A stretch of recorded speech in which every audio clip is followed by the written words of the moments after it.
Hello and welcome to this next episode of the Runes of Aereal devlog, and today I'm going to do a little rundown on the different graphics I've imported into the game up until now. Deliberately I didn't go for mainstream free stuff. There's a lot of free stuff like canny assets and things on itch.io and even some other websites like Open Game Art and stuff like that. But okay, a lot of people use that same art because it's free. And deliberately I didn't use that. Actually, the most of the things you'll see here in my graphics are either own crafted, I made them myself, or they are bought somewhere. So usually they are bought in some promotion, like on Humble Bundle or something like that. But some of them are really ordered through Fiverr. I've ordered some stuff through Fiverr. There are a lot of talented artists out there offering their services, and usually it doesn't cost all that much to have some nice things created for you. So let's start here with the battle layout. And actually, first thing, of course, that pops in mind is here is the hero. Let's unlock the characters here. Double click the hero, and then you see that this hero has actually multiple animations. An attack animation, like that, a second attack animation, so I can swap between attack animations. Actually, there are three, and they're quite detailed. You can see that here, and in a specific way, made in a specific way. Shielding death. There are several of those, and there's some lady on Fiverr, nice lady that made it for me, especially for me, and that's nice. And that's also the same person that also created these for enemies. So later in the game development, I plan to have more types of enemies, so that's when I will contact her again and get more types of enemies inside the game. But for now, for Alpha 1 version, let's say, it's more than enough. And also these enemies have 4 different animations. One for idling, just standing there, really. One for attacking, like that. One for taking damage, and one for dying, actually. So these are all of the animations that are there, and all of those characters have kind of the same animation. I've made the naming conventions properly, but there is due tweaking going on here. For example, the speed is not always the same for all animations, because it's sometimes more natural to have this animation flow a little bit faster or slower. So I tweak those speeds a bit depending on the animation and depending on the enemy, of course. If we go back to the battle layout here, if we look at the HUD, a lot of the HUD, basically everything on the HUD, except for those state icons, are also created by some lady on Fiverr. A different lady which specializes in HUDs and stuff like that, which is she has created especially for this game and the integration in everything else.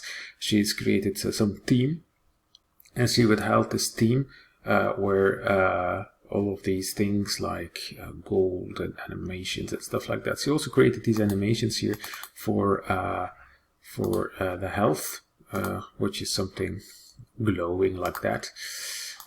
Same stuff here for the shield. She also created that. So that's really cool. It can be used on several stuff, and it's really integrated and fitting with the style, really.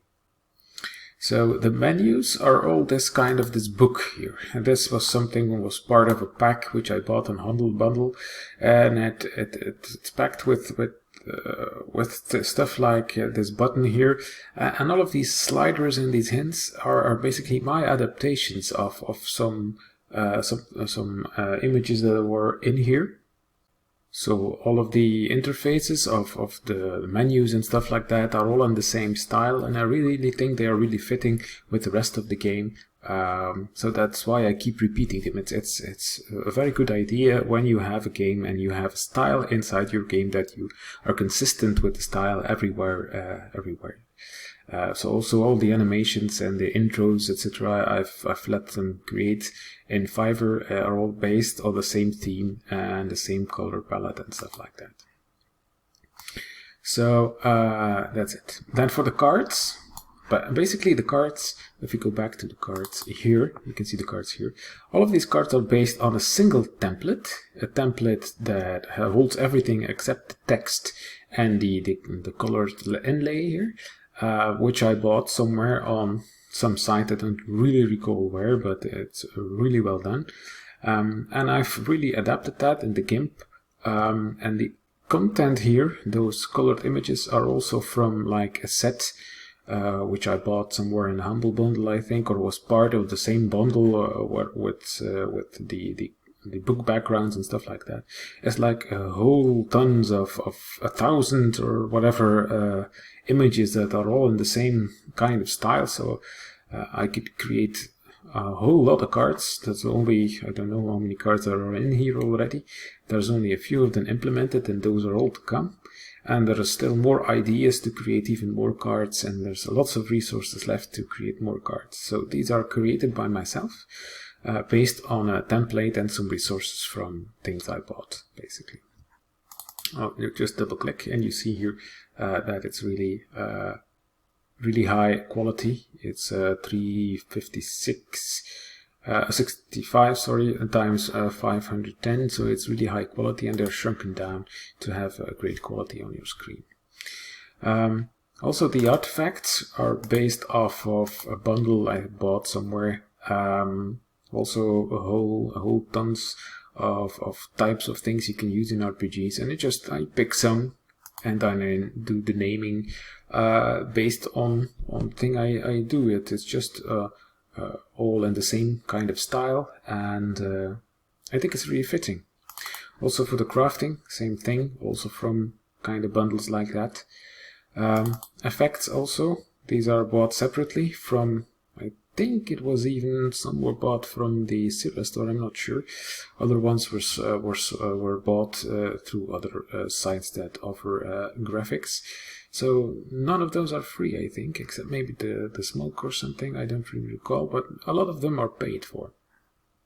So when you pay for some graphics, it costs you usually not too much. And if you're doing a hobby, like any other hobby, like going to the football games or playing games or watching DVDs and stuff like that, it's everything pays for a hobby. So I'm playing for this hobby, and I think as an indie game developer, even if you have a low budget and if you're serious about releasing your game, you should consider going with custom graphics from a very early on and invest in custom graphics and see it through. That's what my opinion is. So here there are some more graphics which will be used in the future. So these are like assorted items already imported, and I will be using later to create artifacts. I have no idea what I will call them or what I will use them for, but they're already imported here, and I can use them without any penalty, of course. So that's it. What happened here with these icons? These are icons I got from Flaticon. This is icons I got from Flaticon, and I just colored them in myself. Maybe I will replace them later on with custom-made stuff, but right now it's basically good enough to indicate the states of the enemies, and they can easily be replaced later on.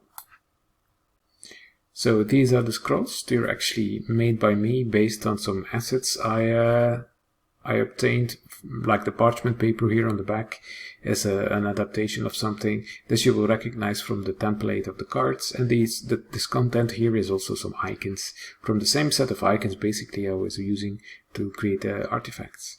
So that's really custom as well. And then we have the islands. The islands here basically are completely custom made, and they are made in a tool called Wonderdraft. I created them there, and there will be a separate video here on the channel to see how I created that. So every island that will be created will be an island based on Wonderdraft stuff. So everything you can see here is Wonderdraft. The same accounts here for the cities, all Wonderdraft, except for the city itself, which is generated using a certain website, which will also be part of a separate video.